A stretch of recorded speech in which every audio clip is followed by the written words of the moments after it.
todas as terças, tá? Então, pode ser que algumas turmas fiquem nesse horário das 11, então eu vou dar uma osciladinha, vai ter um momento que vocês vão ficar, assim, mais próximo do meio-dia, né? E eu tomei essa decisão hoje porque é uma aula mais de revisão, então por isso eu deixei mais para o final, é uma aula mais rápida, a gente vai ter uma revisão básica do que a gente já viu e poder aí dar uma continuidade para os nossos trabalhos, tá? Como o recesso foi de um mês, eu sei que a gente esquece bastante coisa, né? Então, esse momento é para isso, para a gente dar uma revisada, uma retomada, falar da vacina, que eu não consegui falar na aula anterior, e conseguir aí encaminhar o nosso trabalho. Então, nesse momento, eu tenho essas situações para resolver. A gente tem que resolver a data do nosso trabalho, e a gente tem que resolver aí também nossa revisão de conteúdo. Então, eu quero só, nesse momento, combinar com vocês uma data para apresentação. Então, para quem não lembra, alguns alunos até me procuraram durante a semana. Eu vou ter aí algumas dificuldades para atender vocês em alguns horários, justamente porque a minha rotina voltou ao normal. Então, eu estou com o meu quadro de horários praticamente todo fechado. Então, vocês vão observar que eu vou ter disponível para as nossas aulas às terças de manhã, e eu sempre vou estar disponível para vocês nas quintas de manhã também, para tirar dúvida, ajudar alguma situação que ocorra, tá? Vocês podem continuar mandando as perguntas pelo WhatsApp a qualquer momento, só que eu vou levar um pouquinho mais de tempo para responder, porque, como eu falei, eu estou com aula normal, então eu estou envolvida até o pescoço, tenho aula todo dia à tarde agora, então é um pouco complicado, muitas vezes, para responder na hora. Mas nem que eu demore um pouquinho, eu respondo as dúvidas de vocês, certo? Para a gente começar, eu preciso marcar uma data para o nosso trabalho. Antes de sair de férias, eu encaminhei para vocês um trabalhinho, a gente conseguiu marcar os alunos já com cada tema, em que vocês vão trabalhar com um vírus, uma doença viral. Vocês devem colocar a nomenclatura científica desse vírus, como o vírus é transmitido, os principais sintomas, como prevenir, como tratar. Existe vacina para esse vírus? É um trabalho individual que vocês vão destacar cada virose. Essas viroses são as mais conhecidas e sempre que a gente fala de virose, a gente tem que trabalhar com bastante calma, porque é um conteúdo bem interessante, é um conteúdo que pode sim estar aparecendo em vestibular, né? Então, devido a isso, eu pedi que vocês fizessem a pesquisa com 3 referências. Vocês podem usar imagens, fiquem bem à vontade, e vocês vão montar ele num documento Word e salvar em PDF. Assim como a gente vai apresentar. Então, em uma aula online, vocês vão falar um pouquinho sobre cada doença.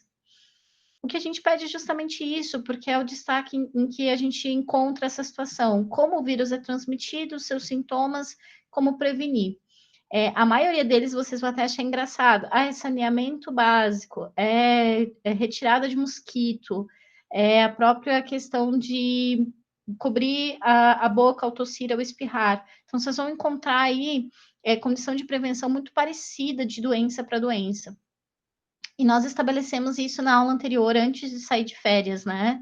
Então, resfriado, cachumba, raiva, rubéola, sarampo, dengue, poliomielite, febre amarela, catapora, varíola, o ebola, o SARS, H1N1 e o Zika vírus. E alguns colegas não estavam, e aí a gente acabou montando para eles, né? O chikungunya, o Covid-19, mononucleose infecciosa, a meningite e as hepatites. Esse documento eu já mandei para vocês, posso mandar novamente lá no grupo, estabelecendo então as principais doenças virais. Nesse momento, o que eu preciso de vocês é escolher uma data para a apresentação desse trabalho. Então, a gente já contextualizou o vírus, vocês já sabem o que é o vírus, e eu vou redefinir, vou relembrar isso nessa aula, e eu gostaria de marcar uma data para apresentação. Prof, uma dúvida. Pode, claro. Eu fiz já esse trabalho no Word já, e precisa ser mandado no seu e-mail, não? Vocês vão mandar no grupo do WhatsApp. Para quê? Para que todo mundo tenha acesso. Assim vocês conseguem observar o trabalho do outro, verificar a doença e dar uma lidinha sobre a doença. E vocês também vão poder apresentar ele na tela no dia da apresentação. Então, vocês vão fazer da mesma forma que eu faço. Vocês têm a mesma tela, tanto no celular quanto no computador, e vocês vão conseguir fazer a apresentação pelo próprio Meet. Né? Todos Ah, vocês tá. Daí conseguem espelhar apresentar. na tela e apresentar o Isso, trabalho. isso. E é bem tranquilo de fazer, não é nada muito complexo, né? Então, vocês conseguem fazer tranquilamente. Eu queria, então, marcar com vocês uma data. O que eu pensei? Essa semana eu não vou mandar atividade, para que vocês consigam fazer o trabalho na quinta-feira. E pensei da gente começar as apresentações na terça-feira que vem, no dia 7. Por que isso? Eu tenho um receio muito grande em começar o Reino Monera e trabalhar doenças bacterianas e causar uma confusão com as doenças virais. Né? Então, a gente precisa, nesse momento, e é uma situação que eu tenho muito cuidado no segundo ano, é separar cada grupo para que a gente não confunda tanto as doenças virais quanto as doenças bacterianas. Já já vai ter doença causada por protozoário, doença causada por fungo. Então, para a gente não confundir essas doenças, trabalhar elas sempre juntas em cada bloquinho. Então, para que a gente não se estenda muito também, pensei em começar no dia 7. É muito apurado montar um trabalho assim para a semana que vem? Para o dia 7? Um pouquinho? Não? Conseguimos para o dia 7? É muito provável que nem todos consigam apresentar, né, no dia 7. E aí a gente estende para o dia 14, porque eu só tenho acesso a lives com vocês na terça-feira, tá? Então, assim, não deixem para a última hora para fazer. Comecem a produzir. Vocês têm o meu apoio, caso tenham qualquer dúvida, qualquer situação, vocês podem me chamar, eu ajudo. Né? Como eu falei, eu tenho a quinta-feira de manhã disponível para vocês, então se vocês quiserem produzir na quinta-feira de manhã, que vocês não tenham live que dê choque, vocês podem me chamar, eu ajudo sem problema nenhum. Né? Então, consigo aí auxiliar nos trabalhos de vocês. Posso marcar para o dia 7? Sim? Sim, sim? Beleza. Então, vou estabelecer, então, ali para o dia 7. E é claro, vocês sabem que vocês não vão precisar escrever para mim a Bíblia Sagrada, né, gente? Vocês conseguem escrever um trabalho sucinto, com 3 referências, vocês podem usar tópicos, se quiser. O importante é que contemplem essas informações que está aqui, né? Então, nomenclatura do vírus, como ele é transmitido, sintomas. E assim, eu fico bem tranquila em passar esse trabalho, porque eu sei que é um trabalho que tem uma certa condição de fazer, e aí vocês vão ter aí bastante acesso à informação, tá? Tem bastante informação sobre isso. E como eu falei, caso vocês tenham dúvidas, situações, eu estou à disposição para resolver. Tá? Bom, vou relembrar com vocês o vírus, que aí vocês já conseguem estar atentos para esse trabalho. Eu vou deixar o meu chat sempre aberto, que caso vocês tenham dúvidas, eu consigo estar acompanhando pelo chat. Vocês também podem ligar o microfone, fiquem meio à vontade, né? Assim, tô com uma saudade de vocês, é tão bom poder ver vocês, é tão bom poder falar com vocês, né? Então, vocês podem também aí abrir o microfone e conversar um pouquinho comigo. Eu vou relembrar rapidamente, porque, como eu falei, a gente tem que trabalhar eles bem separados, porque ele pode causar uma confusão. E a confusão mais comum que eu observo em provas, em avaliações, é justamente essa. Estamos falando do resfriado, para o resfriado eu vou tomar um antibiótico. Meu Deus, errou assim, errou feio, errou rude, né? Foi muito longe, porque o resfriado é uma doença viral e eu não posso confundir com uma bactéria que eu vou matar com antibiótico. Então, você tem que aí ter essa grande diferenciação. Então, para a gente começar, nós começamos classificando os seres vivos de acordo com o seu número de célula, a organização do seu núcleo e o seu tipo de metabolismo, então, como ele se alimenta, se ele é autótrofo ou se ele é heterótrofo. E eu consigo classificar em 5 grandes reinos: o reino Monera, das bactérias, cianobactérias e arqueias, o reino protista, que é o reino dos protozoários e algas, o reino fungi, que é o reino dos fungos, plantae, das plantas, e animalia, dos animais. Então, nós estamos em um grupo à parte, que é o vírus. O vírus é um indivíduo que não é considerado um ser vivo pelo fato de não ter célula, ele é acelular. Como ele é acelular, ele não tem célula, ele é composto de quê? Bom, basicamente ele possui um capsídeo proteico e vai ter lá dentro DNA ou RNA. Até então a gente tinha informação que ele teria os dois, DNA e RNA, e a gente viu que não. Então não existe essa condição. Mas por muito tempo o pessoal acreditou, teve bastante publicação em relação ao citomegalovírus, que é o fato de ter DNA e RNA na sua estrutura. Ele pode ter um envelope, aí um envelope lipídico, além do capsídeo proteico. Este envelope vem das células que eles acabaram invadindo. E a partir do momento que eles invadiram essa célula, esse capsídeo não quis ir embora e ele acabou adaptando e ficando nesse novo vírus. É importante lembrar que, pelo fato dele não ter célula, ele também não vai ter nenhuma outra organela, nenhuma outra estrutura, ele acaba não tendo metabolismo próprio e, obrigatoriamente, ele precisa ser parasita. Então, ele é um parasita intracelular obrigatório. Quando a gente fala que ele tem DNA ou RNA, é porque alguns vírus conseguem ter uma enzima chamada de transcripase reversa que consegue converter o RNA da sua estrutura em DNA. Então, é importante que esses vírus acabam se estabelecendo e causando doenças muito grandes só pelo fato de ter uma enzima, que é a transcripase reversa. Já o que tem DNA não precisa. A gente fez a grande discussão, vírus vivo ou não vivo, a gente viu que boa parte dos cientistas destacam ele como não vivo realmente, como um indivíduo que não tem a vida. Mas ainda tem alguns que discutem em relação a isso. Ô, Chay. Sim, pode falar. Classifica o coacervado aí para mim. Coacervado? O coacervado é uma bolota de proteína. A gente não sabe dizer se ele tinha alguma estrutura mais complexa ou não. A gente acredita que basicamente ele era um aglomerado de proteína e um aglomerado de moléculas de água. É isso que é o coacervado. Mas ele não tem nenhum processo metabólico interno? Que a gente saiba até o momento, pode ser que ele tenha conseguido desenvolver depois que fagocitou algumas estruturas estranhas. E aí a gente tem a famosa teoria endosimbionte.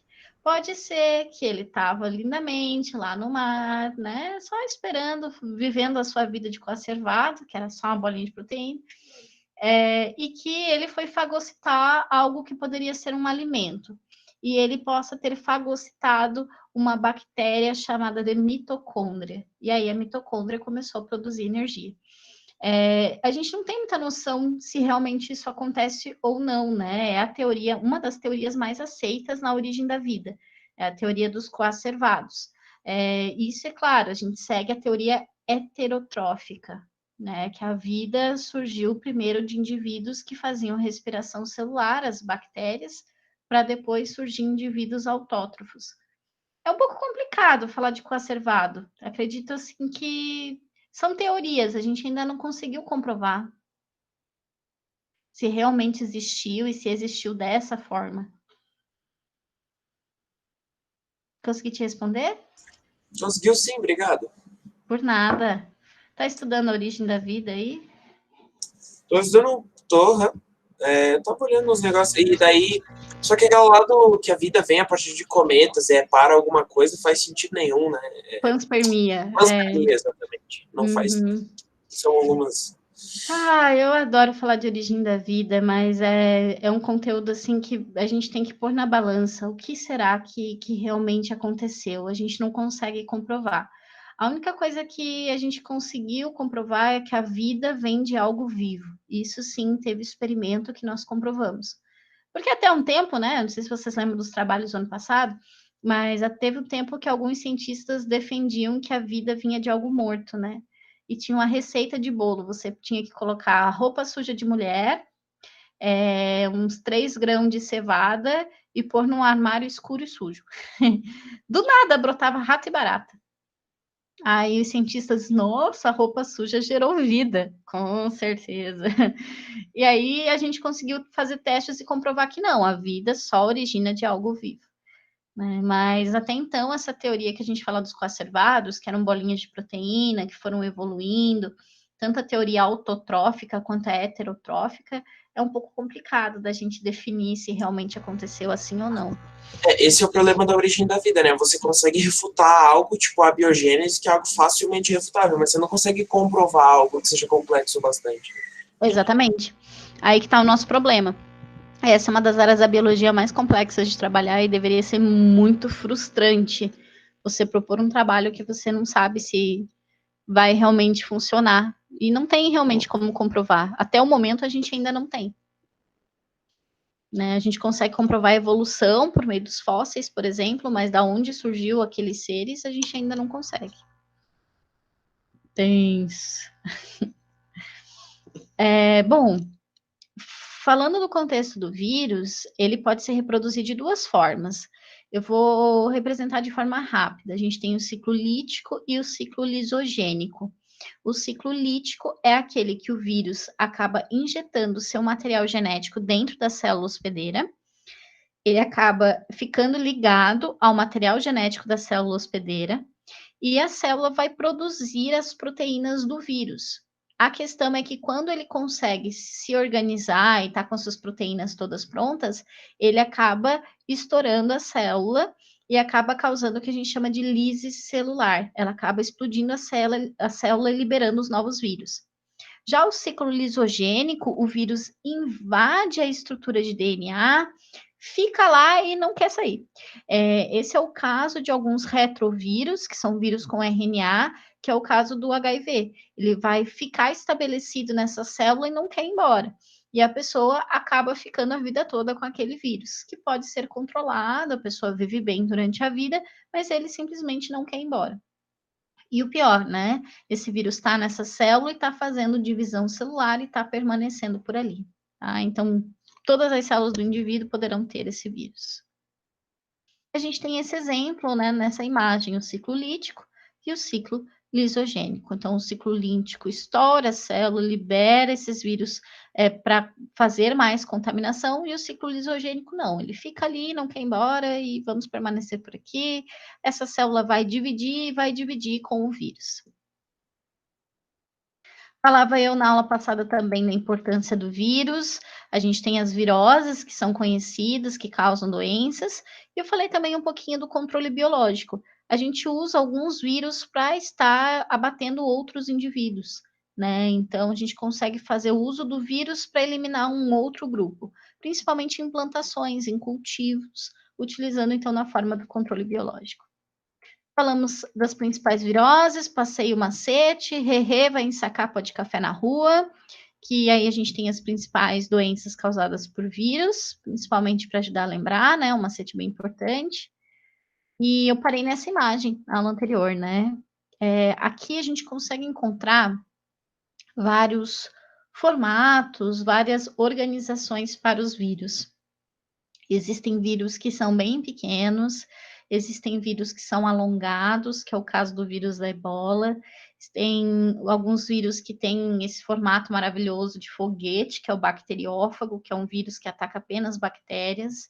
Mas nós temos aí vários formatos para esses vírus, né? E a gente observa que cada pontinha desse vírus vai ter uma ligação específica na célula, ele vai conseguir ligar a pontos específicos da nossa célula para que consiga haver a invasão desse vírus. E esse foi o ponto que eu não consegui destacar na aula anterior e que eu gostaria muito de falar. O ano passado, quando a gente estudou proteínas, eu costumo mandar, acredito que com a turma de vocês não foi diferente, mandar como um trabalho. Vocês fazem um mapa mental falando de vacinas e soros e me entregam. Justamente porque aqui no segundo ano eu consigo falar um pouco melhor sobre a vacina e sobre o soro e a importância que cada um tem.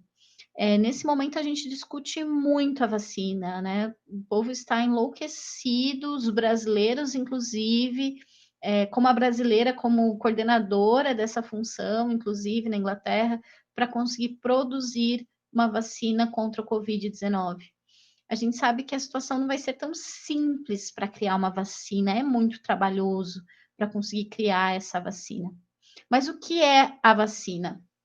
A vacina é você pegar o vírus ou matar, ou deixar ele em partes, ou até atenuar suas funções. E você faz isso basicamente para conseguir fazer com que o teu corpo mande uma resposta em relação a isso. Então, nós temos na vacina a inserção do antígeno, que é a substância estranha. Quando você coloca ela num organismo que nunca viu aquilo, o organismo vai conseguir combater.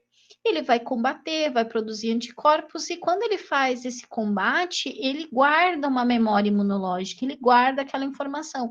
Opa, eu já conheço partes desse vírus, eu sei como faz para eliminar, eu sei como faz para matar esse vírus.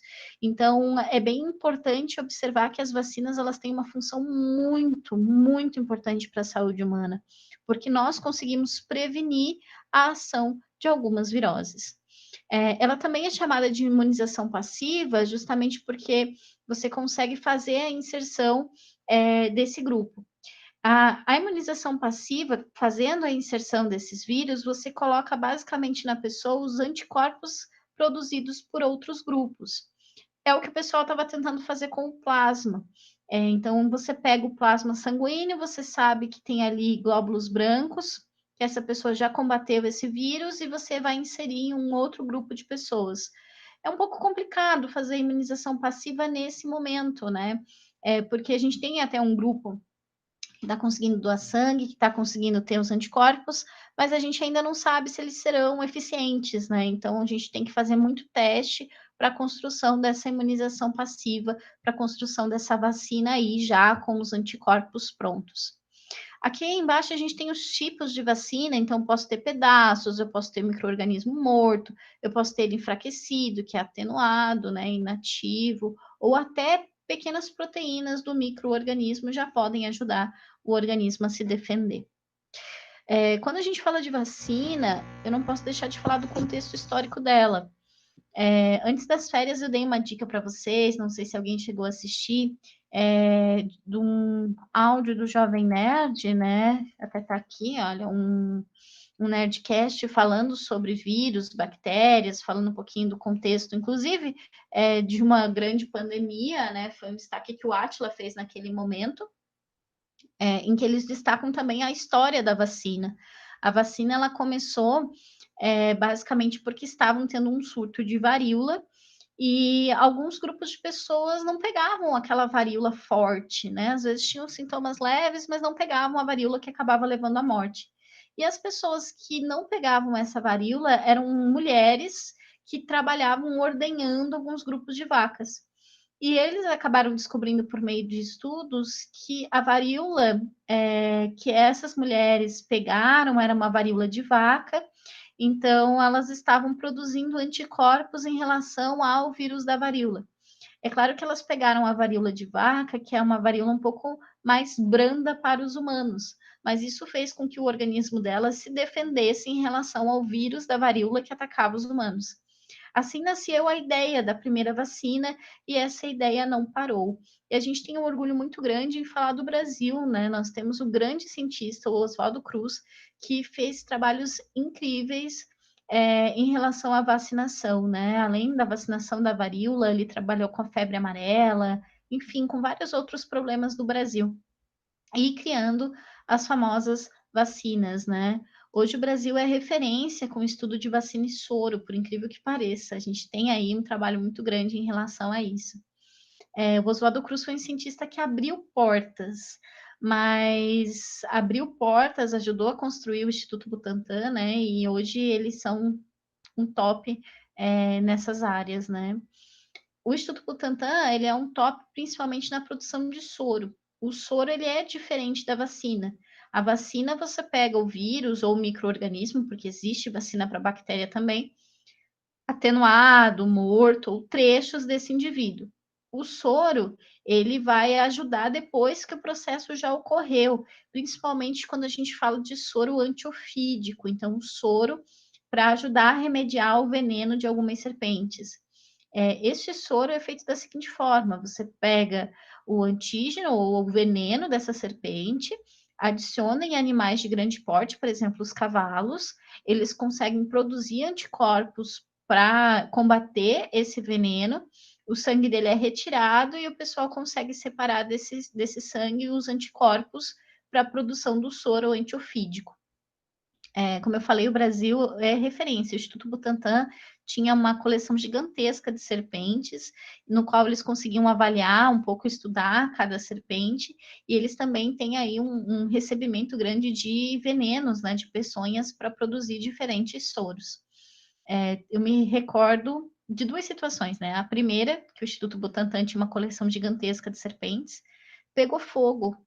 Se eu não me engano, foi em 2012, porque eu me lembro que a minha turma de faculdade, a gente estava armando uma viagem para lá, a gente ia conhecer laboratório e tudo, e acho que uns 2 meses antes da gente ir, pegou fogo no Instituto Butantan. Não era nada inflamável, era só formol e álcool, né? Então pegou fogo em uma instalação, pegou fogo em tudo. Então, serpentes com mais de 100 anos acabaram sendo perdidas. E outra situação aqui em Lages teve um tempo atrás um pessoal trabalhando com serpentário, eles estavam estudando a área para estabelecer serpentários, para que o pessoal conseguisse vender o veneno de algumas serpentes. É muito caro. Tem venenos assim que 1 grama é violento de caro. Então o pessoal conseguiu, alguns fizeram, só que era também alto investimento. Você tinha que ter um espaço controlado, que elas não fugissem, né? Que você consiga ter o animal restrito, e ainda tinha que ter curso de manejo desses grupos também. Então é uma proposta interessante, ganha bastante dinheiro, mas também investe bastante, e não vamos dizer que seja assim muito seguro, né? Causa aí alguns sustos, alguns pânicos trabalhar com esse tipo de situação. Mas que ajuda a ciência e também ajuda a produção de soro, né? É importante a gente ter, principalmente a nossa região, em que a gente está no campo, né? Consegue estar no meio do mato e tem acesso a esse tipo de serpente, né? A minha região de mestrado mesmo, eu tinha jararacas, né? Eu acho que menos de 100 metros a gente encontrava uma, né? Então, precisava ter, por exemplo, a presença desse soro.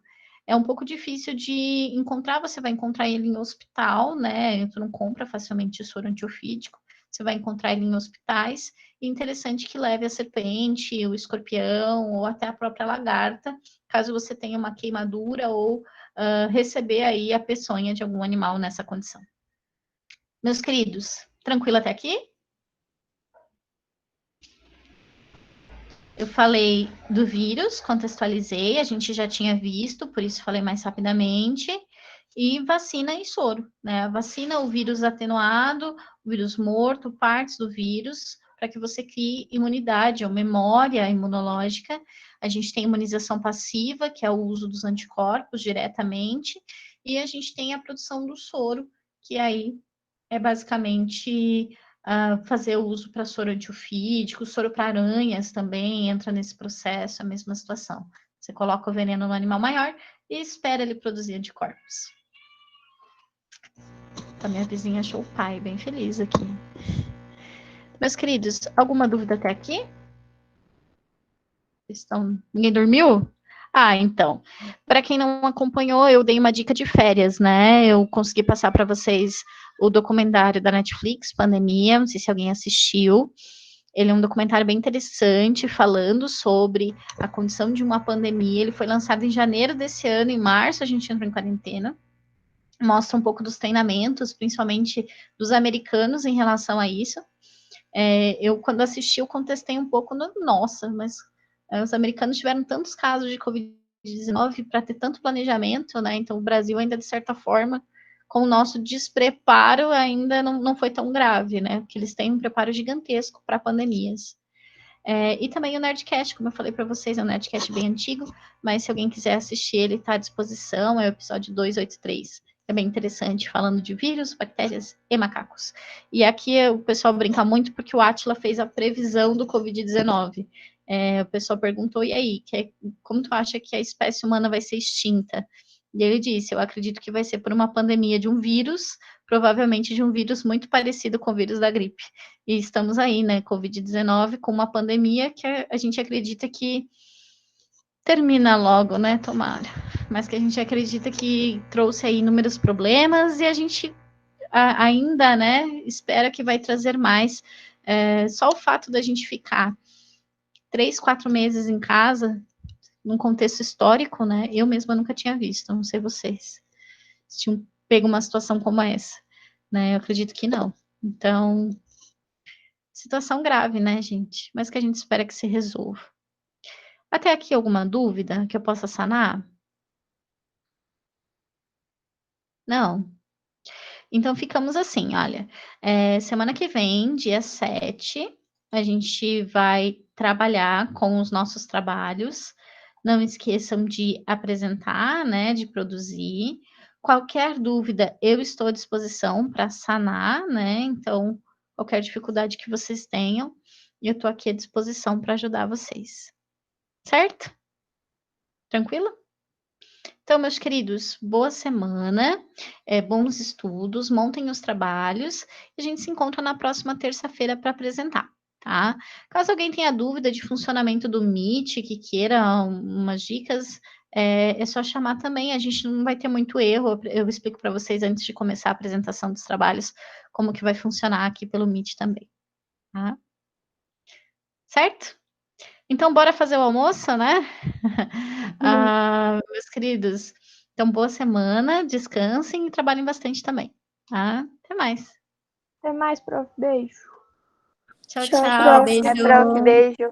Tchau, Até Chay. semana que vem. Tchau, tchau. Qualquer dúvidas que tenham também extras, podem perguntar se eu souber, né? Eu adoro responder. Agora vamos interromper a gravação.